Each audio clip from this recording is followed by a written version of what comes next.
Mano watimo mos ahinya kuom ng'ikruok ma kamano e yore mag tudruok. Kata kamano wabiro dhi nyime gi sigana mamoko, to siganano wabiro yudo weche manyien mabiro mag oimore to gi ang'ich welo.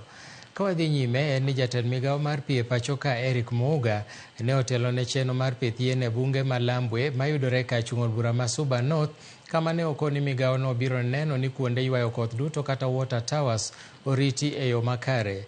Chenro mar pith yien e bungu ma Lambwe mane otelie kod duol mochung' ne chenro mar keyo pi alwora ma Nam Lolwe Lake Victoria Water Works Development Agency ne oweyo ka yiende tielo maromo 7,000 opidhi kaka achiel kuom okenge mar konyo medo kwan mar atamalo mar bunge e alworano.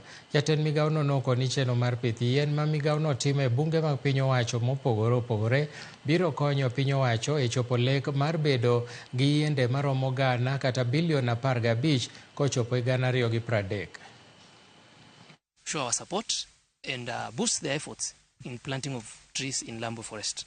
So this is a government directive, and it is also good for us, people in water, because planting of trees is ensuring that we have sustainable environments, we manage our water catchments, and apart from planting, we are requesting the department, the forestry ministry and department, to help in protecting these areas. Chakruok mar pi ae yien.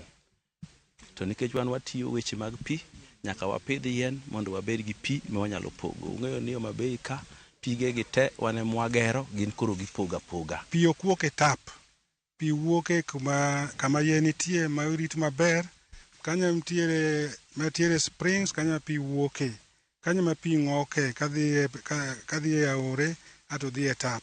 Koro miyo kaka Minister of Water, Sanitation and Irrigation waloso kabisa mondo kuonde ma pi wuoke olos maber mondo pi wuog ndalo mang'eny. Nyaka ji mabiro dak higni 50 mabiro